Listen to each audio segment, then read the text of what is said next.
नमस्कार दोस्तों, आप सभी का स्वागत है आपके अपने YouTube channel study with Prabhakar में। आज के इस वीडियो में पर्यावरण अध्ययन के महत्वपूर्ण प्रश्नों को देखेंगे जो आने वाले सीटेट एग्जाम के लिए अत्यंत महत्वपूर्ण है। आइए शुरू करते हैं। पहला प्रश्न है, एक वयस्क हाथी कितने किलोग्राम पत्ते व झाड़ियां खा सकता है? 50 किलोग्राम, 100 किलोग्राम, 200 किलोग्राम, 300 किलोग्राम। एक वयस्क हाथी 100 किलोग्राम पत्ते व झाड़ियां खा सकता है। इसका सही उत्तर है विकल्प बी। कौन सा पक्षी सड़क के किनारे पत्थरों के बीच खाली जगह में घोंसला बनाती है? कलचिड़ी, फाख्ता, शकरखोरा, बया। कलचिड़ी सड़क के किनारे पत्थरों के बीच खाली जगह में घोंसला बनाती है। इसका सही उत्तर है विकल्प ए। सलाथ एक दिन में कितने घंटे सोता है? 15, 16, 17, 10। सलाथ एक दिन में 17 घंटे सोता है। इसका सही उत्तर है विकल्प सी। महासागरों में जल स्तर वृद्धि का कारण है? अम्ल वर्षा, अत्यधिक वर्षा, ध्रुवीय प्रदेशों में बर्फ का पिघलना, इनमें से कोई नहीं। महासागरों में जल स्तर वृद्धि का कारण है ध्रुवीय प्रदेशों में बर्फ का पिघलना। इसका सही उत्तर है विकल्प सी। कश्मीरी चोंगा कहलाता है? अचकन, फिरन, बुगातरी, अंगरखी। कश्मीरी चोंगा फिरन कहलाता है। इसका सही उत्तर है विकल्प बी। किसी छात्र द्वारा नीचे दिए गए कथन पर विचार कीजिए। मैं जिस क्षेत्र से आया हूँ वहाँ बारिश बहुत कम होती है, गर्मी बहुत पड़ती है, हमारे घर मिट्टी के बने होते हैं, घरों की दीवारें बहुत मोटी होती हैं और इन्हें मिट्टी से ही पोतकर सुंदर किया जाता है। घरों की छतें कटीली झाड़ियों से बनाई जाती हैं। यह छात्र निम्नलिखित में से किस राज्य से आया हो सकता है? लद्दाख, असम, राजस्थान, उत्तर प्रदेश। यह छात्र राजस्थान राज्य से आया हो सकता है। इसका सही उत्तर है विकल्प सी।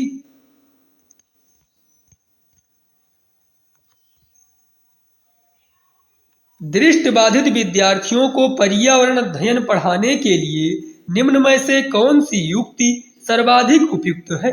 कक्षा में मिश्रित सहपाठी समूह बनाएं, किसी कार्य को पूरा करने के लिए अधिक समय दें, किसी भी कार्य को भागों में बांटें और प्रत्येक भाग को अलग पढ़ाएं, स्पर्शित शिक्षण अधिगम सामग्री का अधिक उपयोग करें।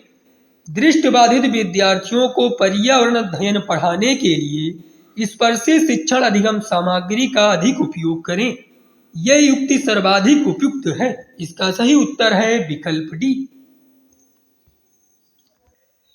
विशिष्ट से सामान्य का सिद्धांत निम्न में से किस में प्रयोग होता है? विश्लेषण विधि, संश्लेषण विधि, स्वतः शोध विधि, आगमन विधि। विशिष्ट से सामान्य का सिद्धांत आगमन विधि में प्रयोग होता है। इसका सही उत्तर है विकल्प डी। निरीक्षण विधि की विशेषता नहीं है। यह एक बाल केंद्रित विधि है जिसमें शिक्षक एक प्रशासक के रूप में होता है।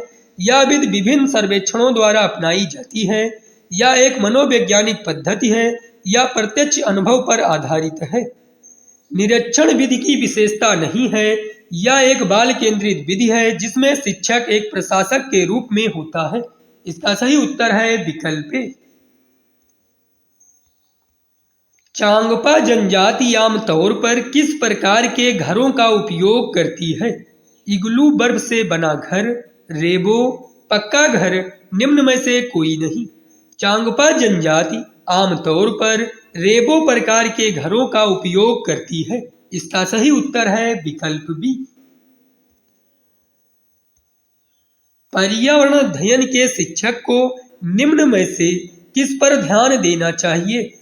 बच्चे के दृष्टिकोण पर, अभिभावकों के विचारों पर, प्रयोगों एवं उदाहरणों पर, पुस्तकों एवं परीक्षाओं पर। पर्यावरण अध्ययन के शिक्षक को प्रयोगों एवं उदाहरणों पर ध्यान देना चाहिए। इसका सही उत्तर है विकल्प सी। सर्वाधिक महत्वपूर्ण सीखने का संसाधन है। क्षेत्र भ्रमण, पुस्तकालय, सर्वे एवं परियोजना, उपरोक्त सभी। सर्वाधिक महत्वपूर्ण सीखने का संसाधन है क्षेत्र भ्रमण, पुस्तकालय, सर्वे एवं परियोजना। इसका सही उत्तर है विकल्प डी, उपरोक्त सभी। पर्यावरण के अंतर्गत आते हैं पेड़ पौधे और जंतु, पर्यावरण के विभिन्न घटकों के मध्य अंतःक्रियाएं, पर्यावरण का संरक्षण, उपरोक्त सभी। पर्यावरण के अंतर्गत आते हैं पर्यावरण के विभिन्न घटकों के मध्य अंतःक्रियाएं। इसका सही उत्तर है विकल्प बी। मनुष्य में एनीमिया का प्रमुख कारण है प्रोटीन की कमी, कैल्शियम की कमी, लौह तत्व आयरन की कमी, विटामिन ए की कमी। मनुष्य में एनीमिया का प्रमुख कारण है लौह तत्व आयरन की कमी। इसका सही उत्तर है विकल्प सी। रीढ़ वाले जंतु हैं खरगोश, गिलहरी, सर्प, उपरोक्त सभी। रीढ़ वाले जंतु हैं खरगोश, गिलहरी, सर्प। इसका सही उत्तर है विकल्प डी, उपरोक्त सभी। हाथियों के विषय में नीचे दिया गया कौन सा कथन असत्य है? इसके बच्चे का वजन 200 किलोग्राम होता है, या एक दिन में 2 से 4 घंटे सोता है। एक सामान्य हाथी एक दिन में लगभग 50 किलोग्राम पत्तियां खाता है, इसकी आयु लगभग 70 साल होती है। एक सामान्य हाथी एक दिन में लगभग 50 किलोग्राम पत्तियां खाता है, यह विकल्प असत्य है। आरक्षित रेल टिकट में किसकी जानकारी नहीं मिलती है? ट्रेन का नंबर और नाम, यात्रियों का नाम, यात्रा की श्रेणी, यात्रा की तिथि। आरक्षित रेल टिकट में यात्रियों का नाम की जानकारी नहीं मिलती है। इसका सही उत्तर है विकल्प बी। निम्नलिखित में से शीत निद्रा जीव नहीं है? बिच्छू, भालू, खरगोश, सांप।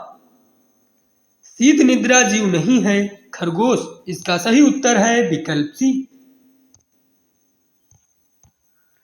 यदि आप रेलगाड़ी द्वारा अहमदाबाद गुजरात जाएं तो स्टेशन पर खाने की कौन सी सामग्री आपको अधिकांशतः मिलेगी? ढोकला, छोले भटूरे, इडली चटनी, पूड़ी साग। इसका सही उत्तर है विकल्प ए, ढोकला। भारत में लीची का प्रमुख उत्पादक राज्य है बिहार, महाराष्ट्र, राजस्थान, गोवा। भारत में लीची का प्रमुख उत्पादक राज्य बिहार है। इसका सही उत्तर है विकल्प ए। ब्रेल लिपि कितने बिंदुओं पर आधारित है? 4, 6, 8, 12। ब्रेल लिपि 6 बिंदुओं पर आधारित है। इसका सही उत्तर है विकल्प बी। नेफेंथिस एक ऐसा पौधा है जो मेढकों, कीड़ों मकोड़ों और चूहे जैसे छोटे जीवों को अपने अंदर फंसाकर खा जाता है। हमारे देश में यह पौधा पाया जाता है अरुणाचल प्रदेश में, मेघालय में, असम में, उड़ीसा में। हमारे देश में यह पौधा मेघालय में पाया जाता है। इसका सही उत्तर है विकल्प बी।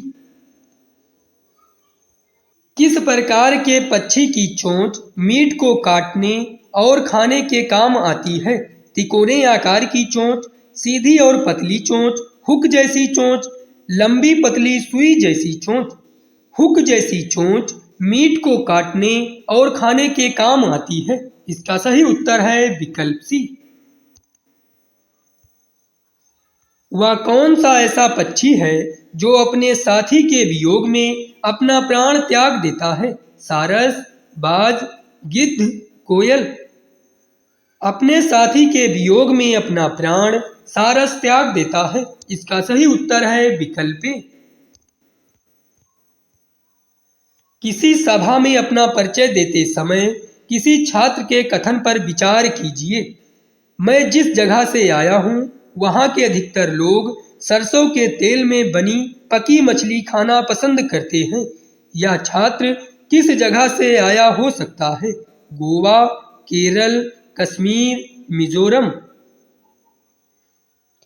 यह छात्र कश्मीर से आया हो सकता है। इसका सही उत्तर है विकल्प सी। प्राथमिक कक्षाओं का पर्यावरण अध्ययन वह विषय क्षेत्र है जिसमें एकीकरण है। विज्ञान, सामाजिक विज्ञान और पर्यावरणीय शिक्षा के संप्रत्ययों एवं मुद्दों का, विज्ञान एवं पर्यावरणीय शिक्षा के संप्रत्ययों एवं मुद्दों का, सामाजिक विज्ञान के संप्रत्ययों एवं मुद्दों का, विज्ञान और सामाजिक विज्ञान के संप्रत्ययों एवं मुद्दों का। प्राथमिक कक्षाओं का पर्यावरण अध्ययन वह विषय क्षेत्र है जिसमें एकीकरण है। विज्ञान, सामाजिक विज्ञान और पर्यावरणीय शिक्षा के संप्रत्ययों एवं मुद्दों का। इसका सही उत्तर है विकल्प ए। 3 राज्यों का वह समूह जिनके किसी किनारे पर बंगाल की खाड़ी है, कौन सा है? आंध्र प्रदेश, महाराष्ट्र, तमिलनाडु, ओडिशा, आंध्र प्रदेश, तमिलनाडु, केरल, कर्नाटक, तमिलनाडु, ओडिशा, केरल, तमिलनाडु। इसका सही उत्तर है विकल्प बी, ओडिशा, आंध्र प्रदेश, तमिलनाडु। मानचित्र को पढ़ने के लिए आवश्यक कौशल में शामिल है उत्कृष्ट ड्राइंग और पेंटिंग कौशल, एक ग्लोब की गणना और रेखाओं की स्थिति का उपयोग करने की क्षमता, अर्थपूर्ण क्षमता निर्माण के लिए उत्कृष्ट संचार क्षमता, स्थान, दूरी और दिशाओं की सापेक्ष स्थिति को समझने की क्षमता। मानचित्र को पढ़ने के लिए आवश्यक कौशल में शामिल है स्थान, दूरी और दिशाओं की सापेक्ष स्थिति को समझने की क्षमता। इसका सही उत्तर है विकल्प डी। बीज अंकुरण की अवधारणा को सबसे अच्छे तरीके से पढ़ाया जा सकता है अंकुरित बीज को कक्षा में दर्शाकर और अंकुरण की प्रक्रिया को समझाकर। बोर्ड पर ड्राइंग के माध्यम से अंकुरण चरणों को प्रस्तुत करके, बीज बोने के लिए विभिन्न चरणों का पालन करने और उनका चित्र बनाने के लिए कहकर, बीज अंकुरण की तस्वीरें दिखाकर। बीज अंकुरण की अवधारणा को सबसे अच्छे तरीके से पढ़ाया जा सकता है बीज बोने के लिए विभिन्न चरणों का पालन करने और उनका चित्र बनाने के लिए कहकर। इसका सही उत्तर है विकल्प सी।